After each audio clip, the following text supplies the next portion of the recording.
How's everything going? Fantastic. And with you, how's the audio on your side? I can hear you loud and clear, so Yeah, yeah, that's very good.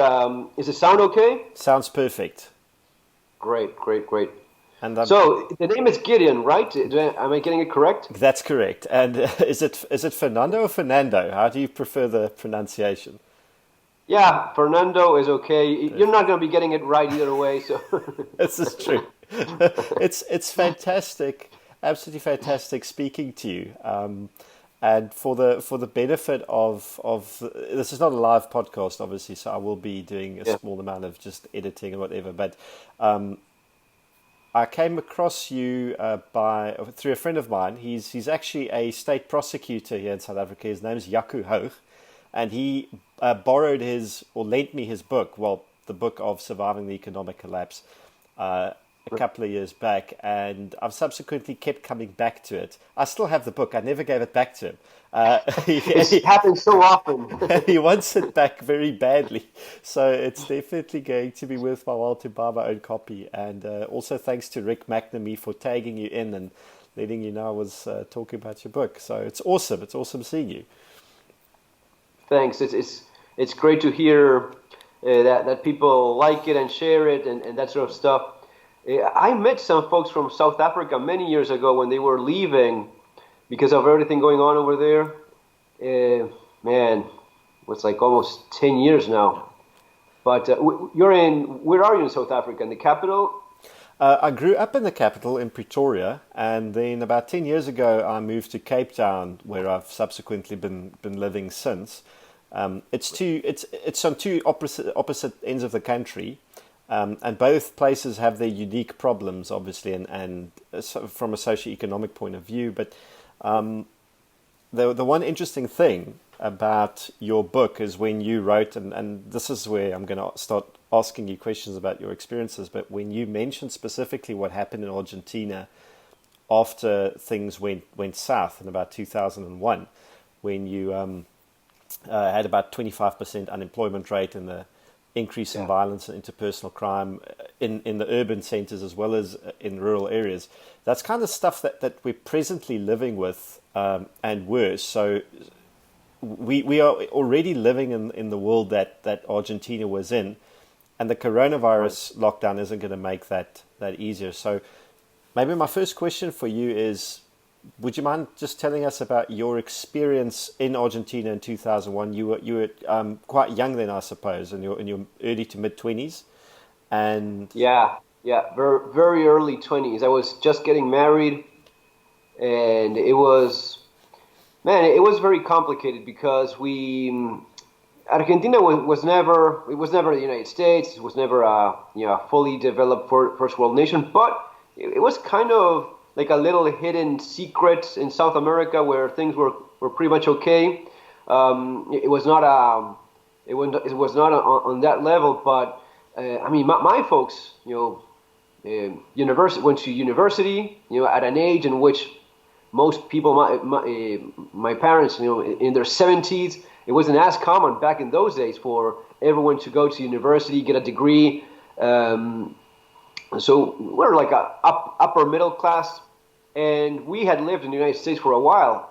And one of the conversations I remember was, we could go back, but we wouldn't be living as well in the United States as we would be living here. You were making either equal or more money. It was cheaper and it was just as safe. So, all things considered, it was really not a bad place to be in. That changed all of a sudden when it started going south like that. yeah, I can exactly the same sort of arguments I'm hearing from people in South Africa. Well, prior to our coronavirus Right. lockdown, which I think may change many attitudes, but it's exactly that, those words exactly. So everything, maybe just expand a little bit about your experiences in Argentina that led you up to writing the book. That it was published 2009, if I recall correctly. Yeah, So you must have lived through quite a bit of stuff in the immediate aftermath and then the subsequent years. Are there any things that stick out to you? yeah. Well, it was specifically 2001 was the key moment in which it all kind of 2001 December 2001 was when the economy just went to hell, just defaulting on the national debt. and the economy just crashing, banks closing and saying, okay, we're not giving anyone back their money. And everyone was like, what? That's mine. No, it's no, doors are closed. You're not getting anything out of here. No, give me my dollars. No, you don't have dollars here. Yes, I gave you dollars. No, now you have pesos that are worth, 70% less. But that was one of the things in Argentina. You had the parity of the dollar, the U.S. dollar, and the Argentine peso for a number of years, and people got used to that. You talk dollars, pesos interchangeably, and if you made $10,000, just went and put it in the bank. All of a sudden, they told you, no, that's not here anymore. That was a big shock in which people realized, oh, okay, kind of like what's happening right now in coronavirus. When people go like, oh, it's happening for real, like in the movies, it's the end of the world, and that reaction of this can't be happening, this is all just a dream, and we saw quite a bit of I mean, imagine the problems. People that needed to travel for life-saving surgery and had maybe $100,000 in the bank, and they just sold the house as to save a child's life, expensive surgery at the other end.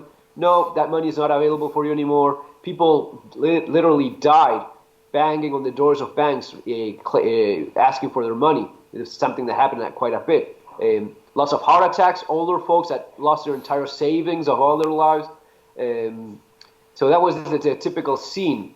And when that went down, the country just defaulted on its national debt, $132 billion. That was the first big, that was the biggest historic default of history. I think it was the largest one. So everything froze, everything died economically, and the president just resigned and left. He said, okay, like you would quit your job and say, okay, I'm out of here, bye. I'm done. And everyone was like, what? He just left. And then you have the vice president, right? That's what you would think. The vice president lasted a day, and he said, okay, I'm out of here as well, bye-bye. And then whoever came up next, and we went through 5 different presidents, each one resigning in a week. That was kind of a historic moment for us. 5 presidents in 1 week. That's crazy. That's yeah, it's unbelievable. That's an unprecedented event. Now, I don't think it ever happened something like that. No, because it was like at first people that had the opportunity. Okay, now you're president. And it was okay. That's awesome. I wasn't even expecting it. I wasn't even vice president. Now I'm the president of the country. And then they would look at the information. They would, oh yeah, no. Bye. So it was a complete disaster, and we had quite a bit of social unrest, anarchy on the streets and such. Now, personally, I was always interested, like in survival, like in the with a knife and wilderness survival kind of stuff. I had a little bit of an early awakening when, one summer I got my survival knife, and maybe it was that same year that my brother he went to buy bread at a bakery, and he came back to the car and told us that he had been mugged, that someone robbed the store.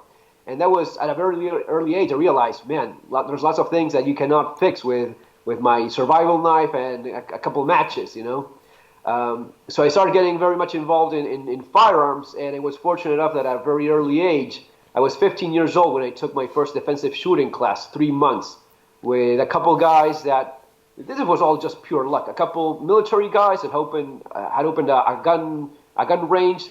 It was like they were retired and they opened the gun range. These 2 guys, a major and some other military folk, they had no one. It was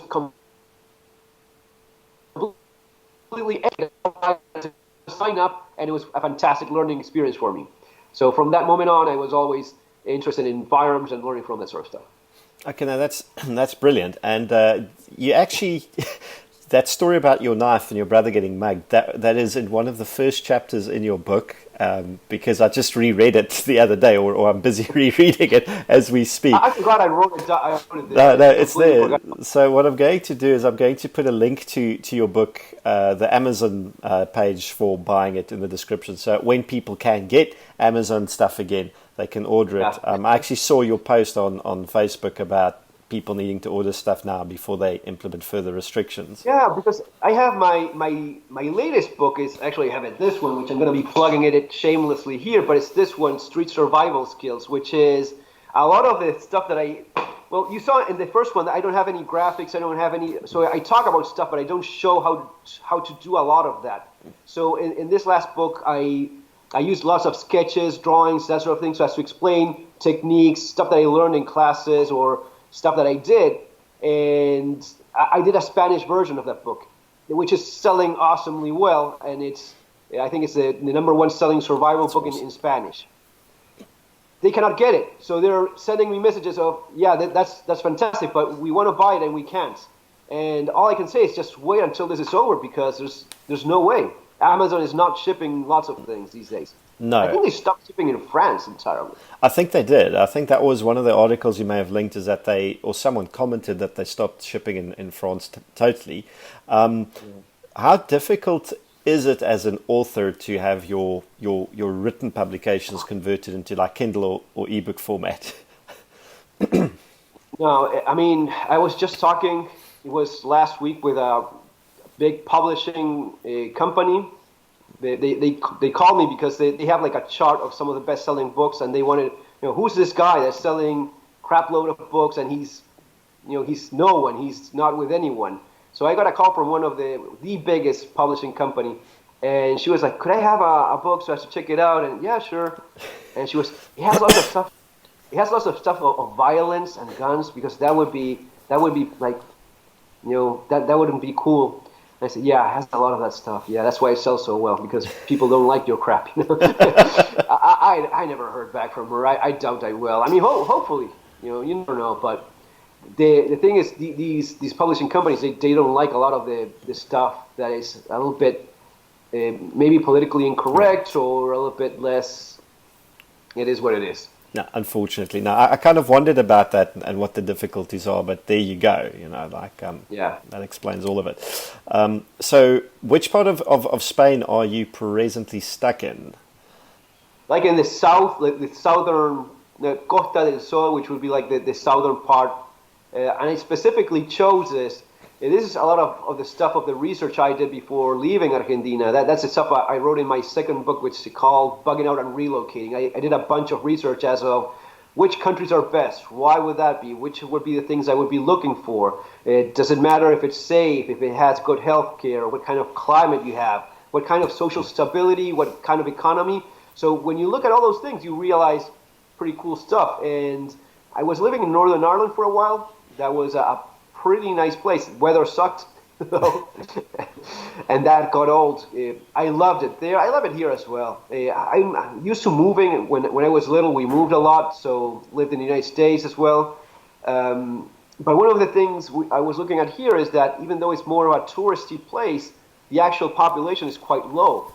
And if there's anything that affects infrastructure, services, and such things, this wouldn't be, in theory, a bad place to be. And it actually proved to be just that with all this thing, because it's one of the places, I think it's 6th or 7th in the chart of some of the ranking. It's actually quite well compared to the rest of the country. It's, hospitals are not as overrun or as in bad shape as in, say, Madrid, Barcelona, those kind of places. Okay, because that's actually quite useful. We can do a slight lockdown comparison, because just to illustrate to you what the South African version of lockdown entails, we've got a population of about 60 million people. A large amount of those, a very large proportion, as in millions and millions of them, live in what we call townships, but that is a slum. A shanty town. A shanty town attached to a major metropolitan area. Now, Brazil has got the favelas. I don't know what it's called in Buenos Aires. Argentina would be villas. Villas, yeah. And what's very interesting, because you cannot have a quarantine in a villa, what they said was, we're going to be doing socialized quarantine. That's the word they actually use, socialized quarantine. So they locked down the entire shanty town, which is not a quarantine at all. No. But it's impossible to put into practice in places like these. Some of the things that they see from developed countries too, here they tell everyone, okay, you stay home, you're going to be getting your check, blah, blah, blah, stay put, that's it. And people complain, but you can actually do it. In places like that, you cannot enforce such a thing. It's impossible. I'm sorry, I interrupted you. But I'm glad you're saying that, because that's exactly what they're trying to do here, and it's not working. And In some aspects, the authorities are forced to let it go. So, for all intents Yeah. and purposes, the lockdown doesn't exist. And in other areas, they're trying through force to implement it, which leads to big problems. As in, for a very long time, up until a good week or so into lockdown, the military and police had actually killed more people than the virus had, which is It's is, ridiculous. is not the outcome you want, but that's the outcome they gave themselves. And it's got the restrictions are ridiculous. So there's no intra-provincial or inter-metro travel allowed without permits, which you don't get. You're not allowed. Unless you buy them from whoever is selling them at the moment. There's a biography sort of exactly. You're not allowed out the house to do exercise or walk a dog or jog or anything like that. You're only allowed out to go buy food and then go back. So everyone is essentially sitting unemployed. My own employer might actually liquidate at the end of this month or might not. I don't know. It's all up in there, and my situation isn't unique. There's hundreds of people with this problem. At the same time, you can't lock the townships down or the slums, and everyone there lives hand to mouth. So if they don't earn an income, they don't have money to buy food for their children or relatives or themselves. And we had widespread looting breakout yesterday and the day before. I don't know how it's been going today, but the looting started with liquor stores because liquor and cigarette sales were banned. Yeah. And it's now turned into the looting of grocery stores for food. So it is the problem is escalating at present. Now, I don't know what the regulations are like in Spain. I see you guys are lifting them or just lifted them. Spain, the problem with Spain is that it could have been handled so much better. I mean, the big problem was that just when this was getting started and everyone realized what was going on, yes, we have a real pandemic. Yes, we have a real global pandemic that it's going to be killing probably millions of people eventually. Instead of acknowledging that our government in their socialist wise ways decided to, oh yeah, well, this is just a flu, the meme, just a flu, bro. Well, it was kind of like this. That was the attitude of the government here. They said, no, this is nothing. It was kind of twofold because they didn't want to impair tourism, which is of course a big industry. So they didn't want that to happen. And then there was a march, a very big march because of the Women's March. Was the woman? I think it was the International Women's Day, and they had all this because they had just gotten to power. The socialist government here just got to power, and they wanted to make a huge demonstration out of it about new gender equality laws that were going to be passing at the same. So they wanted everyone in the street at the same time that they had a global pandemic, and they literally did this. Gender equality wins, screw the pandemic, we're all going to be going out and partying like there's no tomorrow. And they put millions of people on the street precisely when this was going down. And we had some of the other, the opposition was saying, no, this is going to be a terrible idea. But of course, a lot of folks from the ruling, the left party were like, you're just bitter because you lost. You don't want us to have a good time, and you're just, go back to where you came from. You lost, loser. And they did that. They had millions of people in the streets. They had marathons, sporting activities, and everyone hugging and kissing. And we're not afraid of the virus. A virus is not going to be oppressing women. And all sorts of bullshit like you would never believe. It was actually promoted, this idea that it's a virus that only kills men, And, well, 2 weeks after that, it was actually it was actually 12 hours later that the emergency was officially declared. After putting millions of people in the street, 12 hours after they got what they wanted, they said, yeah, we have a very serious problem. There's going to be a lot of people dying here. We are in a national emergency. 12 hours after the big 8M march. A couple weeks later, people were dying like flies. Of course they were. And now they're... At the same time, what you can say about people here is that once they get their act together, if you have a quarantine, the medical, the healthcare system is quite good, even though it collapsed. Of course it did.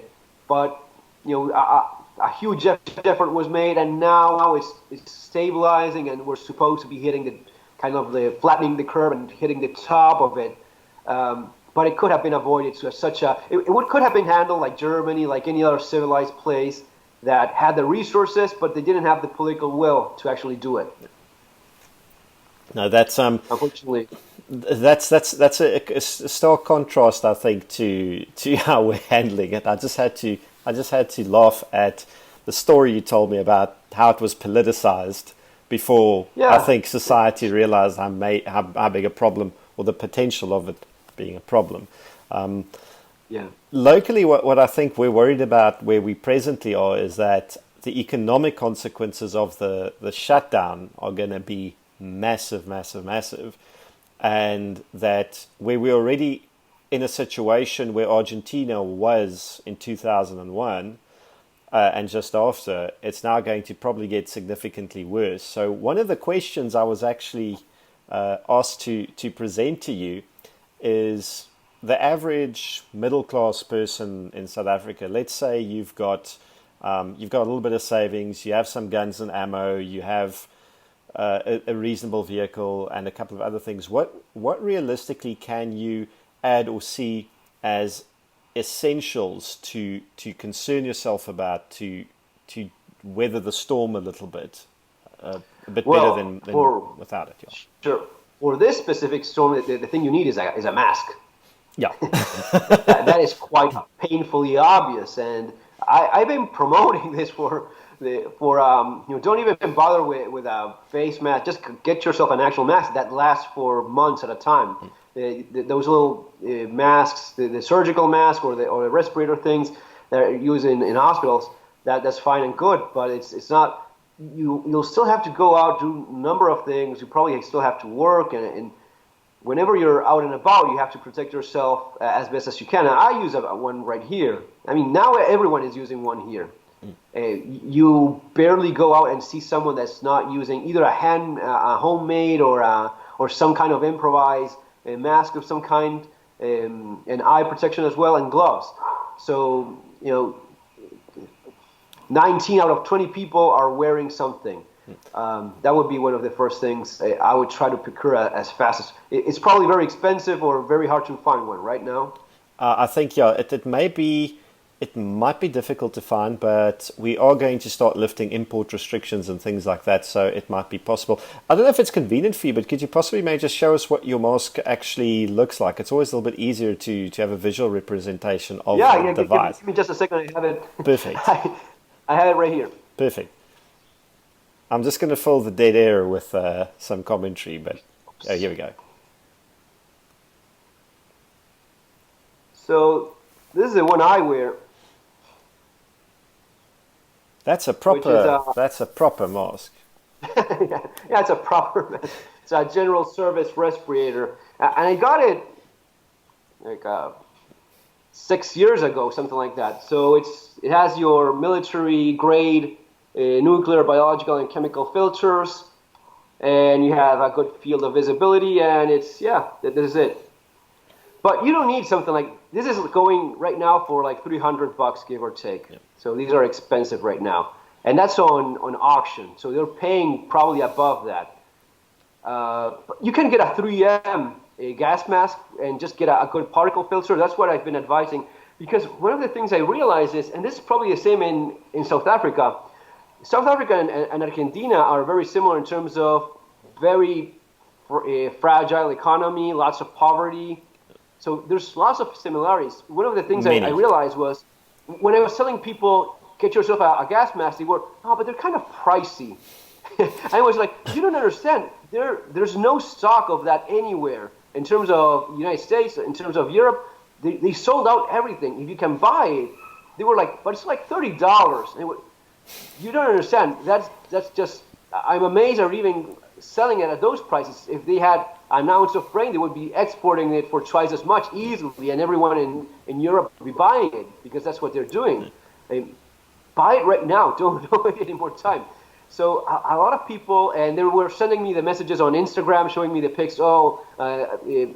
Fortunately, I listened to you. I bought it, and now I'm happy that I have it. At first, you have this thing of the first day you go out and no one else is wearing any of this stuff, you look like a lunatic. Now, a week later, you're just fitting in right like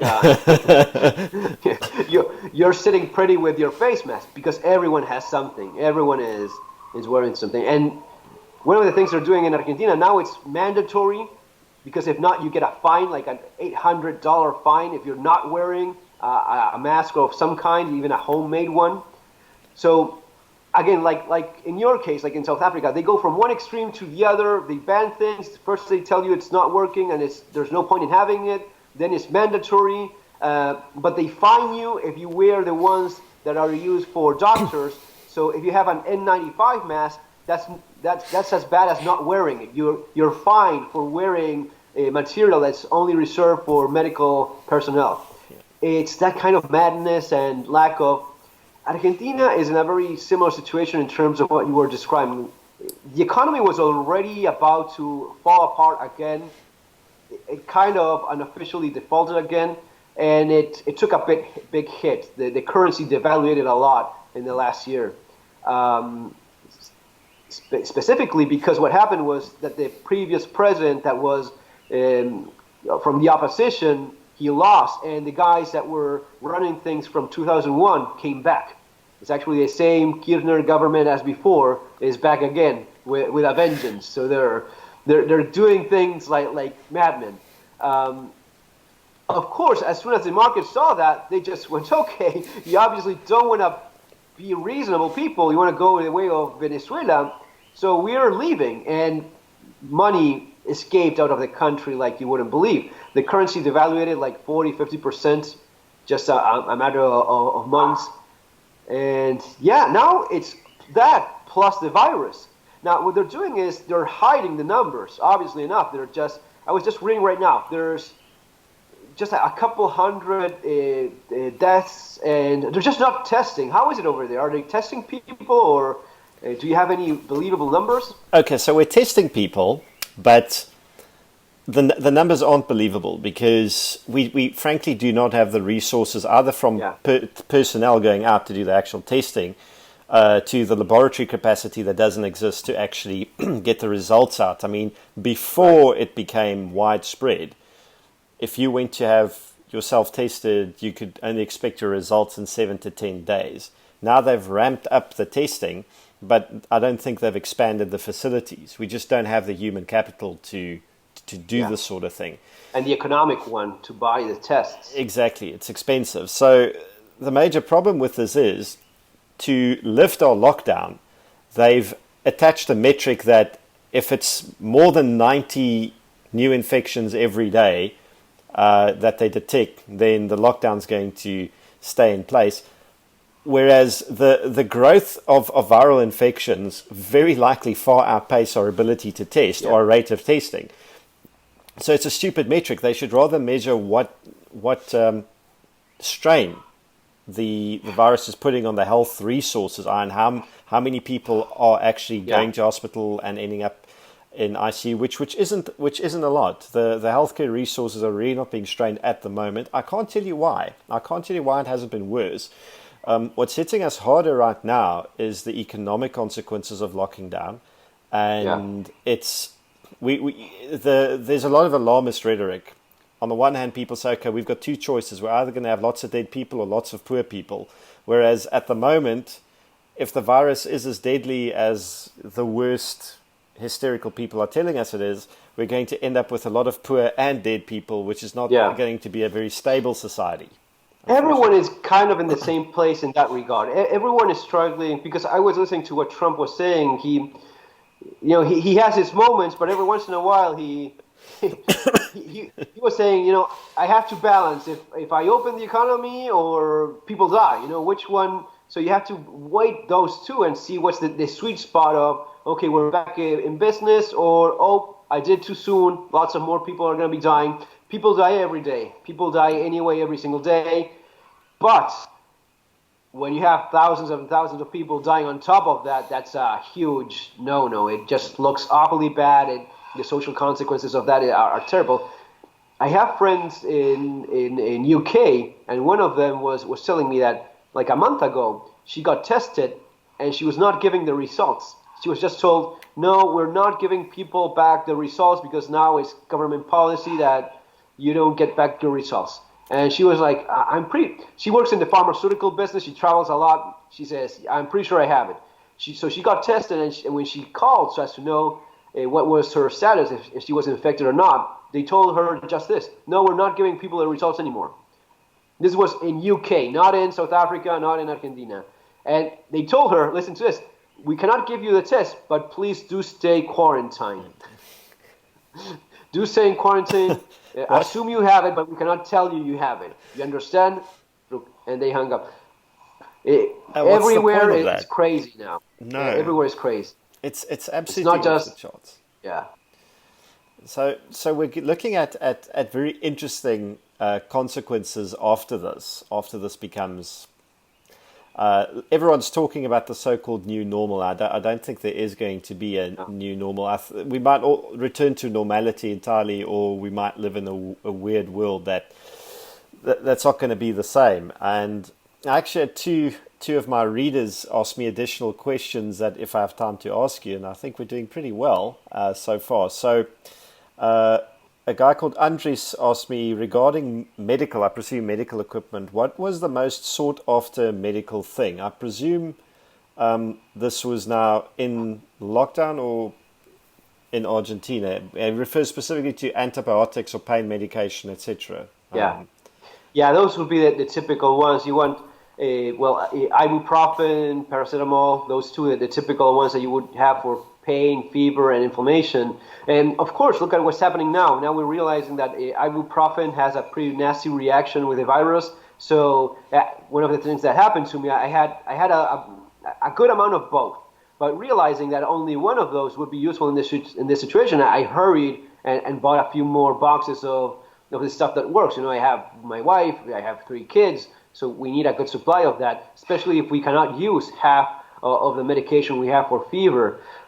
Now, the other one, the big one is antibiotics. That is pretty much restricted in many countries. In Argentina, it's not that bad. You can actually go and, if you know the guy there in the drugstore, I guess in South Africa it's kind of similar. If you know a guy that knows a guy, you can get it. Yeah. You can get it. That would be one of the things I would try to get. And not only just get antibiotics, but also know when you're supposed to use antibiotics. Because of course it's not candy. You're only supposed to use it when you have an infection. But in those moments, if there's civil unrest and you need an antibiotic, you better have it, because if not, you're going to be dying. There's really no two ways around that. When you have a running infection, so I would try to get, especially in South Africa, where if you have some resources, if you could get the typical medication, and then try to inform yourself as of which antibiotics work for what, and try to get a supply of that, especially if you can get it and it's somewhat affordable. And that actually brings me to an interesting point. That's something that affects me personally, is if we end up in a situation of widespread civil unrest, I wear contact lenses. Contact lenses are only valid for you can only wear the same pair for about 30 days, then you need a fresh pair. So you need to stock up on these things. But if you're in an extended lockdown where optometrists may or may not be an essential service, you can't get new stock. So you're in a problem. And if your glasses then break, you're really in a bad situation. That's a good point. In a very bad situation. I used to wear glasses and contact lenses. And yes, of course, you need I'm so obsessed with survival and preparedness that I got my eyes fixed from the prepper point of view of not relying on anything. And just having, if I'm getting punched in the face, I'm getting anything, I just don't want to rely on something to actually see well or aim well, which was my big concern. Did you do the laser surgery? Yeah. Okay. I did it in Argentina. It was pretty affordable. It was interesting. Yes. Yeah, fortunately, I still have my 2 eyes. Lasers through my skull, No, that's actually a very good point. And you wrote about it in your book. It's in one of the first chapters about upgrading yourself. I think you called it, and it was also I followed some of your advice, and I had some of my moles cut out of my torso because there were a few that were slightly suspicious. And if you're in a situation where society isn't going to allow you to get that kind of treatment, It's getting your teeth fixed. I got my teeth fixed Yeah, thanks to I you, mean, and there's I a got there's a good, that's just an example. It sounds kind of silly. Oh, why you're getting a mole? But look at some of the things in some of these countries, like in India. All of a sudden, you see someone with a huge tumor, on the side of the head. That is something that if he had addressed that at some point, if he had the resources, they could have been fixed. But lots of these things, if you just let them go, and if something bad happens, and then you don't have access to that kind of simple treatment, that is just an appointment, an hour, 30 minutes, and just cut it off, and you go on with your life. If you just let that stay, it may be something that comes back and bites you later on. exactly, yeah. So while society still functions, try and get as much of that stuff out the way and invest in it. Yeah. And that kind of ties in with the next question that a guy put on my little subreddit. And he said, with the inevitability of a significant decline in the value of our currency vis-a-vis the US dollar and the euro, can Fernando offer any advice regarding hedging strategies? Do you have any views of the long-term viability of cryptos? That's a question I always Yeah. like seeing people answer. Yeah, I do believe in cryptocurrency. I bought some, uh, and it was good actually. So yeah, it has Bitcoin has taken quite a bit of a shaky period, especially last year. It dropped like crazy, and people had if you just got on board in the last minute, you lost a pile of money with that. Now, if you had bought a little bit earlier, you made a good bit of it as well. I think that actually now is it's probably a good time to buy a bit because it dropped a lot when all of this started as a reaction to coronavirus. It dropped quite a bit. Then it recovered already, and it's already going up a little bit. I have to check it in the app in my phone, but it's already doing pretty well. I would not hesitate.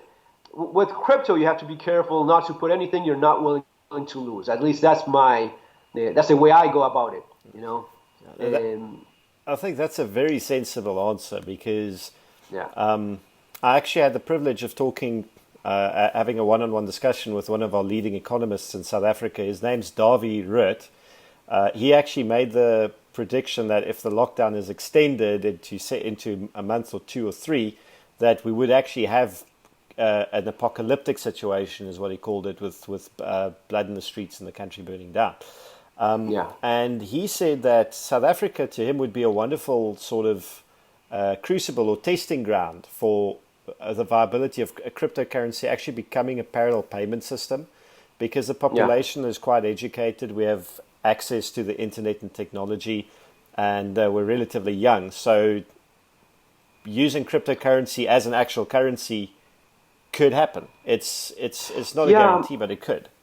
Well, Bitcoin is a little bit expensive with the transactions. I like it more like digital gold. A solid. I have a chunk of money in there. When I need, I start taking a little bit out of little by little, and I use according on what I need. That's the way I see more of the application. Now, gold as well. Gold is a solid historical way of ensuring your savings against hyperinflation and collapsing currencies. This morning, I was talking with a guy from Venezuela, and he was telling me, yeah, definitely gold. The thing is, no one has gold anymore here in Venezuela. Everyone sold whatever they had for food. And crypto was doing very well in Venezuela as well. For the last few years, it's been used quite a bit by folks over there, especially so as to avoid many of the restrictions that the government puts on them. If anyone is sending them money from abroad, they can get it through a crypto transaction. And I believe that's going to be the currency of the future. So I always try to keep a little bit, because there's a great meme that says, like, what happens when you no longer value the dollar? What happens when a Bitcoin is not worth $1 million, and there's like Morpheus is saying, what happens when it no longer matters? Which is so when you don't start thinking in dollars anymore, you start thinking in Bitcoin instead. That was great. And I think there's a lot to that meme and to that sentiment, because crypto had its bubble that it burst. It survived. It survived it. It's stuck in a bit of a difficult position where if it's used for transactions more for speculation, its value will stabilize. But it needs a stable value to encourage people to use it for transactions, not speculation. So it's this whole chicken and egg thing. But I believe somehow it'll get there. Maybe Bitcoin isn't the answer, but maybe it'll be another crypto that's still going to come along with a similar type of model or public ledger platform. I'm no economist. I'm just a knucklehead here. But I see it like, well, first, it survived. And for me, survival, because of what I do, for me, survival is very important. So when something crashes and then it survives and then it crashes again and it survives again, it already crashed bad like 3 times. So it doesn't seem to be dying anytime soon. That's positive. Now, it's very volatile, so that's kind of goes jumping up and down. And as you're saying, it's used for speculation. Okay, I'm going to be buying and selling. Now, if it keeps surviving and people keep understanding it, there's a lot of people that don't even understand what cryptocurrency is. I mean, or even they bought it and they don't understand what it is. That's it. So so the volatility, by the way, has gone down significantly from years ago. Yeah. So it's becoming less and less volatile with time. So it is stabilizing, and it is surviving. So the user or public confidence in it exists, and it's quite strong. I think it will eventually stabilize, and I think that eventually will fulfill its prophecy of being the currency of the world. That's if I had to make a bet, that would be my little bet. Yes, that in the future a Bitcoin will be worth an immense fortune, and people will understand that it is what it is. It's Bitcoin. So yeah, I suggest people, if you can, put a little bit of money in it. Put something, not anything that would hurt if the internet dies and you don't have access to it anymore. But yeah, I think it's worth it. No, definitely. And gold as well, and guns. Buy lots of guns. as many guns as you can. That's what my website's all about. How's it over there in South Africa with the gun laws? Are you okay with buying guns, or is it difficult? It's very difficult if you haven't started the process. But once you've got because how the thing is structured is you need to be declared competent through a competency certification process to be allowed to to then be allowed to apply for a gun license. Sorry, the question was not good because is it difficult? Everywhere it's difficult to buy guns. Yes. I mean, is it legal and possible? It's legal and possible. It takes a bit of time and effort, but it is definitely legal and possible. They've been trying for 2 decades to push a very strong political agenda of civilian disarmament that they just haven't been able to succeed in. And the situation has now deteriorated so much that if they try to force it, the majority of the legal gun owners in South Africa are black, not white. Right. So it's a politically untenable thing for the government to try and go and disarm its own voting base, who will be quite angry about that happening. So they talk about it a lot, they make noises about it a lot, and they have been trying to a degree, but whether or not it's practically doable, I don't think they actually physically can anymore. They just don't have the resources to do it. That's good. The guy I was talking with this morning from Venezuela, they don't have the right to have any guns anymore. They just took it all. I mean, if you are, because they have it's a communist country now with a dictatorship, so you need to have a loyalty card to the government. So it's like it's a patriotic card. It's called patriotic card. So if you want to have food, if you want to have gasoline, you need your patriotic card, where they make you sign that you are loyal to the regime and blah blah blah, and that you renounce the imperialist will of the American empire and all that nonsense. You sign that, and they give you your loyalty card. With that loyalty card, you can buy cheaper food, cheaper gasoline. You have access to medical care. Well, the kind of medical care you can expect from Venezuela, of course, nothing to brag about. But if you don't sign that, you're pretty much a pariah. You're out of the system. That is, and for folks that are in the party, they have much easier access to guns, and they go. The thing is, many of them are criminals, so they gave them an AK-47, and they use it to go shooting and in parties or in weddings, like in the Middle East. And the legal gun owner, they used to be able to have shotguns, a single barrel shotgun, and even that is already out of the question.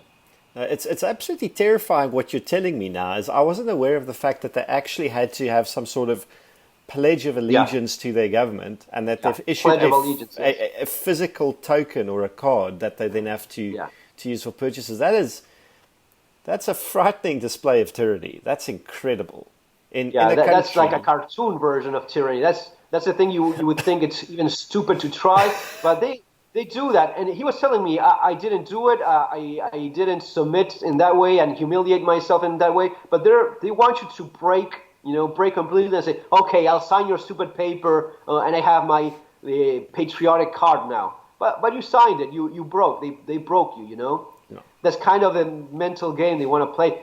It's crazy. I don't think it's being denounced as much as it should internationally. What's going on This is here? the first time I've actually heard of this thing even existing. So I wouldn't be surprised if knowledge of this doesn't even broadly exist. But what an absolutely ridiculous thing! It is a cartoon version of tyranny, but Yeah. that just proves to you how drunk on power the people in charge must be to come up with something that's stupid.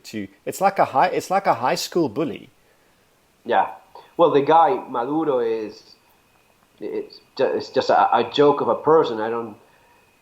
Again, I was talking with him this morning. He was telling me things that are unbelievable. But they would shoot down when they first had protests and rallies and that sort of thing against the government. Those that were loyal, that had the card holders that were loyal to a regime, they would just go and shoot a bunch of them down. And eventually, people did either two things. He was telling me this. He said, "Fernando, I'm alone here.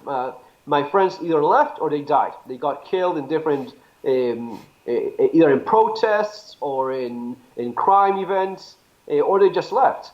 And I think the thing he regrets the most is not leaving when he still had a chance. Now it's because of the cost of everything. It's impossible almost for him to leave. Yeah, and So, yeah, And I think that's also a major worry for many South Africans is that they already perhaps wanted to leave the country.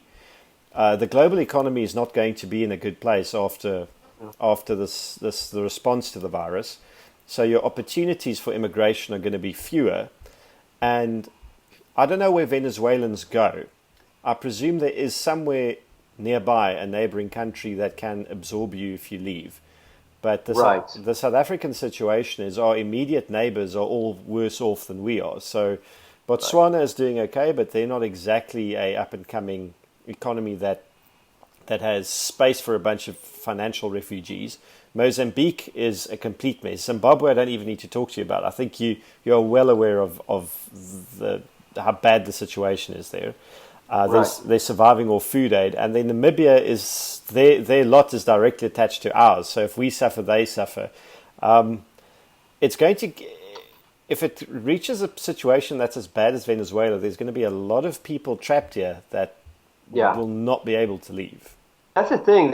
Have you considered leaving yourself? I was wondering about that. Is that something you've considered before or are thinking of?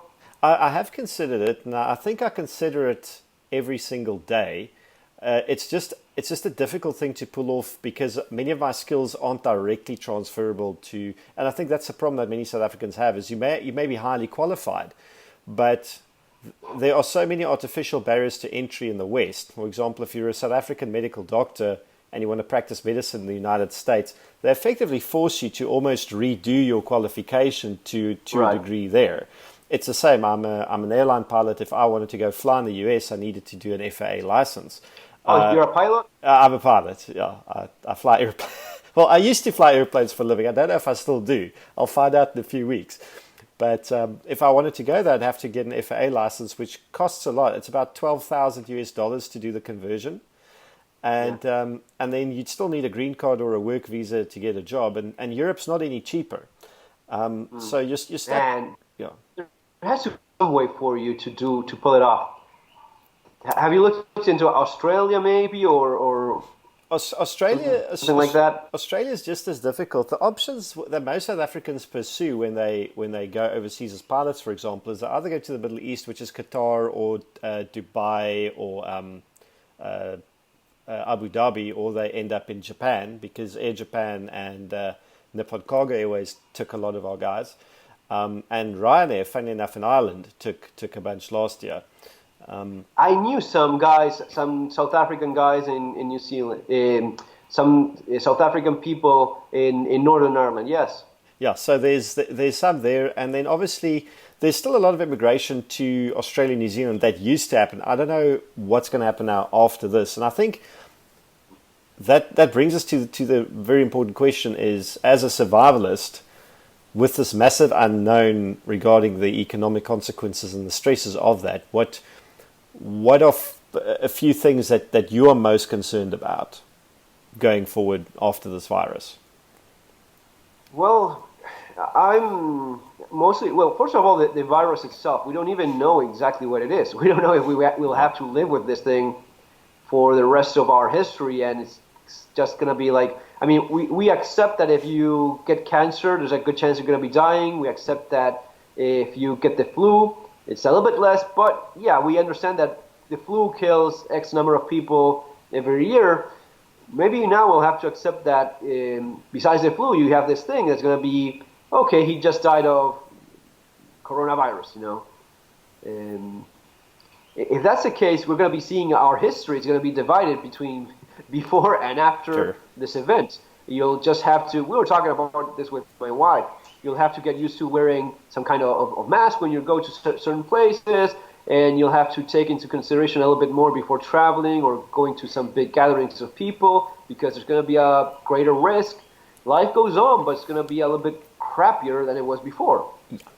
And then you have the economic impact of this, which United States, Europe, they will have more poverty. It's going to be tough, but it's not going to be nearly as tough as it's going to be in South America, Africa, and some of the other countries around the world that are already in a this is just pretty common sense. When the entire world suffers, economically, the guys that suffer the most are the ones that were already in a more precarious and delicate condition. And besides that, maybe not so much in South Africa, but in South America, where I'm from, in Argentina, winter is around the corner. Yep. And it's going to be a month or two more, and it's going to be getting pretty damn cold out there.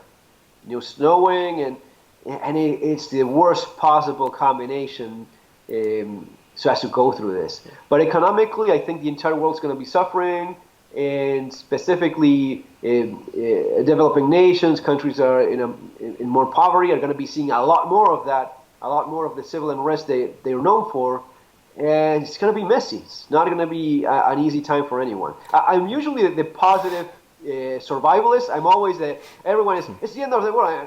Screw it. You have no idea what's going on. Everything is just fine. I'm usually the weird survivalist and the opposite to the doom and gloom. But there's not a whole lot to be super positive about in terms of the next couple years at least, or maybe the next year, depending on where you are. Some places are going to be. Some countries have managed it a little bit better, but the economic impact, no one's going to be immune to that. And the life changes that you were just talking about will remain for everyone. But that's kind of where I see it right now. Now, there's from a domestic perspective, and I think this is something that perhaps concerns the South African listeners a bit more, is we're already in our longest sustained economic downturn since the end of the Second World War. So that was before the virus and the lockdown. And we had an unemployment rate of about 30 to 35%. We have a lot of violent crime and interpersonal violence, and a lot of social instability, and a lot of tribalism in SA, because we're about 11 different ethnic groups. And one outcome of this is if the government mismanages the crisis, as they've mismanaged every other crisis we've ever had, everything else, it could actually lead to some sort of breakup of the republic, in the sense of the Zulu king, Goodwill Zwelithini, has flirted with the idea of cessation for a long time, but he gets a nice big payout from the government at the moment, so he gets lots of perks. That money is drying up. I mean, they're closing the national airline. They're going to liquidate it because they don't have money to keep it going. And this is something that they poured so much money into for so long that it's a complete 180-degree change. So if he doesn't... You know, do you know that Argentina had Aerolínea Argentinas, Argentine Airlines? They sold it, they privatized it again, then they sold it again, then they privatized it, always losing money. So it's so similar. It's so similar, the exact same thing. It's the exact same thing. So it's finally game over for SAA by the sounds of it. And I also presume they don't have a lot of money to keep people like the Zulu King and the other royals happy.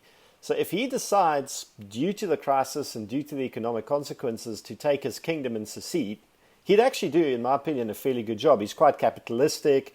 He has a lot of, I think there's a lot of positive things he'll achieve with going his own way. He might not turn Durban into the Dubai of Africa, but I think he'd do a fairly good job. He's fairly enlightened to that degree. But as soon as that happens, it would probably create a breakup of the entire country. Well, I don't think there'd be much of a war because the entire security services in South Africa, the army can only deploy its full strength is about 39,000 soldiers. That's everybody that wears a uniform. And he's got about 2 or 3 million Zulus that have sworn fealty to him of military age. So he's not going to lose. If he decides to go and he threatens war, he's not going to lose. And, it would be like a breakdown of society and restructuring of the political lines on where something ends and starts. It would be messy still, even when you have those odds. It would be very messy, and in a way, we had a discussion about it casually over a phone conference last night, myself and a few other people, is you might look at a situation that's not less chaotic than the breakup of Yugoslavia in the early to mid-90s, and then you end up with the ethnic bloodshed that's not uniquely African, but that is a kind of a hallmark of these kinds of things happening, like between North and South, or Sudan and South Sudan. So there's a lot of stuff like that could happen. And is that something you're preparing for yourself? I mean, guns and that sort of thing. Do you have anything for defense, or is that something you're considering? I've got a fair amount of guns and ammunition, and a lot of people I know and are acquainted to have firearms and training, and they can defend themselves and their families. And because unfortunately, if things go very wrong, the authorities in SA just do not have the resources or the capacity to maintain law and order if there's a widespread outbreak of chaos. They just can't do it. There's not a budget for it. There's not the manpower. There's not the equipment. It's just not possible. And let me ask you something, because I'm curious, because I've read, of course, about the farmers that were so attacked and butchered so much over the years. That's still something going on. That's why these guys were leaving, the ones that I met in Argentina back in the day. Is that something still ongoing, or we still have that situation of farm attacks and rural crime? That's a major problem. The fortunate thing is it's gotten a lot more international attention lately, and there's a lot of pressure groups that have campaigned and advocated the issue internationally. So there is pressure on the government to do something about it, but obviously they haven't responded in a meaningful way, because that's not what they do. Was there a similar problem in Argentina back in the late 90s, early 2000s with this type of rural crime and this type of violence? It never got to the point of South Africa, but it was pretty intense, and it's in the survival community. It's a pretty big debate, because I always find it myself discussing with American survivalists, which are the ones that I've always been involved with. And the thing is, they have these ideas that are great. I love the ideas that they have in terms of having your homestead and growing your food and doing lots of having your own shooting range and living off the city. And what I try to explain to them is lots of these things that you love and I love as well are only applicable because your country has not collapsed into complete hellhole. Yeah. When that happens, lots of those things are unviable anymore, because someone can just go after you and just get you. It's super easy. There's nothing easier than just wait for you and just And in Argentina, it happened, never to the extreme of South Africa, but it was quite common that if you lived in a farm, you kind of kept your guns nearby, and any time you saw anything suspicious, boom, boom, you start shooting a couple of shots into the air, and hopefully they would take off. I actually had I still have, he's fortunately okay, a good friend that he's in a very good economic position, lots of money, big chunks of land across the country, like 30,000 hectares of land, big a landowner. And a shooter, gun guy, he knew how to use his firearms, and he was always telling me, yes, we're very well prepared, and if something happens, we'll do this and that and this and that. And he had read my book, which I had just published back then, and he said, no, we're in a much better position. And I was always telling him, anyone with an ounce of brain, I just watch you a little bit with binoculars or just driving around. Just a few days, I know your routine, who's coming out and such. I could get you. So can anyone else. And he was sure that I was, of course, mistaken. Now, a few days before I left, he gave me a phone call and he said, Fernando, it happened. They came after us. They got a couple hostages. They moved to a building. They got hostages in that building. They moved to the other. In like 10, 15 minutes, they had everyone at gunpoint. They stole a bunch of stuff. And yeah, unfortunately, they didn't kill, murder, and rape everyone. But it just went down like that. They seemed to be very professional, communicating, the way they talked. They just wanted the stuff. They got it, and they took off. I try to explain to people that lots of these things are great as long as you don't have that level of crime. When you have that level of crime, what would you advise people, like a safer solution for that kind of situation? Well, in SA, it's the level of crime depends heavily from community to community. Communities that are very actively involved in patrolling and securing their farming districts and areas, that have a existing or good relationship with local law enforcement, that have implemented the structures, as in they've got radio communication, they've got active patrolling, they've got a plan, they've got objectives, they've got a strategy, and they're employing the resources to achieving that strategy. They're doing really well. Those are generally, we can consider them to be quite safe communities where their crime rates and violent rural crime rates are significantly lower than average. But so it's specific communities. You're talking about gated communities with guards, people living in private communities, that sort of thing? Well, that would be, the gated communities would be more the urban setting, but this would be more farming communities specifically. Okay. So where you have got farms, but everyone who farms in that district have pulled together and created this sort of security initiative to secure their district and to actively make it safer. Then areas where those relationships and structures and strategies don't exist, it's off the charts bad. So from a little house in the prairie syndrome type thing, where people want to bug out of the city and they want to get to a rural area, there is some merit to getting away from the big metros, but there's also another, the sword has two edges. It also has the other side of, you're dealing with other problems when you go rural again, and you can be very isolated and very much without help.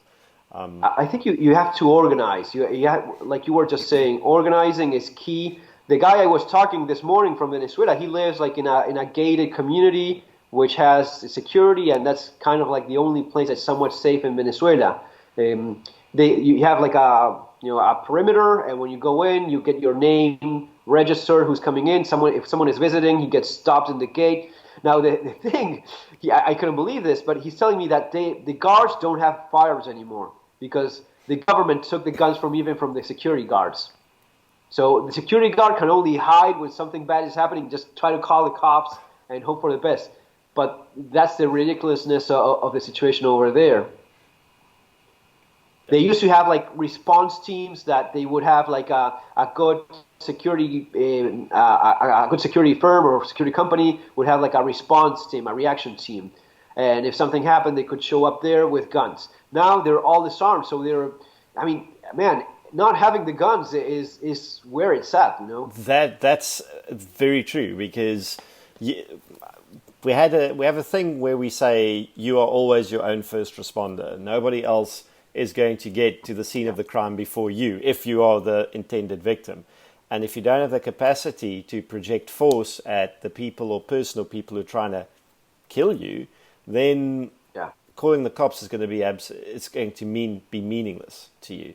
And that's a tragic situation in Venezuela, because at least in South Africa, the private security industry, from a manpower and arms point of view, is multiple times bigger than the government one. We are heavily reliant on armed private security to secure our gated communities, or even, and this is how ridiculous it got, police stations, police pounds, and other facilities like national key points are guarded by private security. You have private security in some instances guarding police stations because the police don't have the capacity to guard their own infrastructure. So, well, yeah, that's interesting. It's like everything ends up being privatized, right? And I suppose that public schools are pretty much disastrous, and if you want a good school, you always need to rely on a private one. Would that be correct? Bar a few small exceptions to the rule, that's pretty much true. Yeah. And it ends up happening that everything ends up being privatized, you know? Which makes it more expensive and less accessible, which is not necessarily a bad thing, because the more of these things exist, the cheaper they become. But obviously government doesn't like privatization, so they make it more expensive to privatize, which just feeds into the fire all over. But before I keep you too long, Fernando, because it would be great to have another chat with you. Sure. I think, how about you tell us a bit about your latest book, so I can punt that one for you. Please do buy Fernando's books. I'll put all the links, or as many of them, in the description as I can to the podcast. Like I was telling you, it's this one, and it's, if you like the first one, this is what I always tell people. Street survival skills. Yeah, people mostly know me for my first one. This one, I did a lot of work, and it's all full of sketches on how to do a bunch of stuff of all kinds of things. Read the reviews. The reviews are, I don't know if you get to see that a little bit. That looks awesome, actually. Yeah. So it's like for every single page, there's like an explanation on how to do stuff. You know, how to properly hold a firearm, how to shoot it. It's stuff that I learned in classes. Is some of the strangest stuff in that book I actually did. So yeah. So. Anytime you're wondering, is this guy nuts? No, that actually, I actually did that, and it worked well. So that's why I'm advising it, and give it a shot. Maybe it gets you out of a tough spot. That's fantastic. That's some real world experience, and I thoroughly enjoyed your first book. So I'm definitely going to try and get my hands on. Well, I first have to buy your first book, Fernando, because I have to give that copy back to Yaku before he hunts me down. Don't buy the first. If you already read it, don't even bother buying it. Buy the last one, which is more practical. Yeah. It's going to be more handy for if things get ugly and complicated. It's probably going to be a little bit more handy than the first one. And I think that's very useful to the context we're presently in South Africa and where we're probably going. It's crazy, in this last book, I even wrote how to make your own hand sanitizer, why you should have N95 gas mask, and people were, how did you know? I didn't know anything. We had gone through the H1N1 in Argentina, and we went through a time when you couldn't find a respirator, you couldn't find a hand sanitizer, you couldn't find any of that, so we had to learn to improvise lots of those things. And I thought, okay, that's a good idea, so as to put it down in the book. And it ended up being very handy for what's happening right now as well. That's fantastic. That's very prophetic. So there you go. Like you called it before it became a thing. You called it. But thank you so much for taking the time out of your day, Fernando, to speak to me and to speak to everyone listening to this. And it would be awesome doing more of this with you when you have time. And absolutely. Yeah. Whenever you want, we'll do it again. It's been great talking with you as well. Absolutely. Thanks again. And you have a fantastic evening there in the south of Spain. And you too.